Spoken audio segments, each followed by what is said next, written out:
Hello, everyone. I am back with another quick film review for you. And today I'm going to be taking a look at Coyote versus Acme. This is a long awaited film that finally got a distributor, so we were finally able to see it in the theaters, and I'm so happy that we did. It's a wonderful, very entertaining, very funny movie. It is directed by Dave Green, written by Sammy Birch, with the story by Birch, Jeremy Slater, and James Gunn, who is also a co-producer. It stars Will Forte, MacGruber himself, Lana Condor, who looked familiar to me, and I realized, oh yes, she was Jubilee in X-Men Apocalypse 10 years ago. Eric Bauza, the voice of several Looney Tunes, for many years now, he plays at least 10 characters in this film. Very talented Canadian actor. He's a great voice match for the late, great Mel Blanc.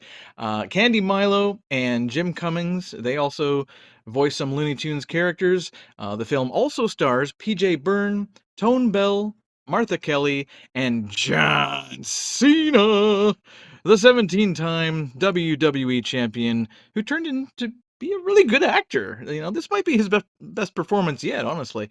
Now, the film was completed but shelved for 3 long years, just so that studio executives, thinking the film would bomb at the time, just so that they could take a $30 million tax write-off. Yeah, so this angered many Looney Tunes fans, not to mention the people who made the film. It was never supposed to be seen by an audience, just like that Batgirl film. But Ketchup Entertainment, great name, decided to distribute it, and I'm very glad that they did. No spoilers in this review. I'm going to keep it pretty short and sweet here today. The plot is, well, it's this great idea, based on Ian Fraser's parody that was first published back in 1990 for the New Yorker magazine. That was the original idea. Now, the silent but always hilarious Wile E. Coyote, he stars in this movie. You'll love this character even more by the end of this film.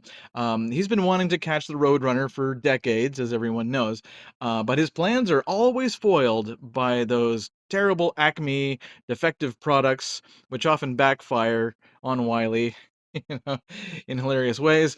So he's had enough of that. And he decides to sue the company by hiring a lawyer played by Forte. And Cena is Forte's nemesis, the attorney who represents Acme. And Foghorn Leghorn is Cena's boss. He's actually the CEO of Acme.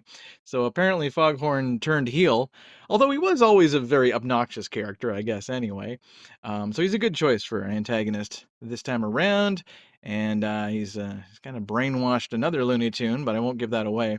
There are some really laugh out loud moments here, and there are some mild chuckles. There's some amusing jokes that are kind of dumb, but they're still very funny. Obviously, lots of slapstick here, and a few inside jokes too. It's not probably not going to be the funniest movie of the year, but it really did put a smile on my face and everyone else's face in the sold out theater. Forte and Condor are both really likable protagonists, very positive, endearing characters. They both really shine here. Lots of Looney Tunes fan service, as there are many short little cameos of cartoon characters that we haven't seen in a while. And, once in a while, I'll see a character and go, "Oh, I remember those guys." So it was just wonderful if you're a Looney Tunes fan. It really is a Looney Tunes fan dream come true, quite frankly. It's just a wonderful film if you love those cartoons, and who doesn't? Especially Roadrunner versus Coyote fans should definitely love this one. It's a must see if you love those cartoons. All the physical comedy. It's a favorite of many, including myself. I really got some Who Framed Roger Rabbit vibes coming from this film, and that's a good thing, certainly. These actors are all very convincing when they talk to the tunes. So everyone gives a great performance here, considering they're talking to nothing, really.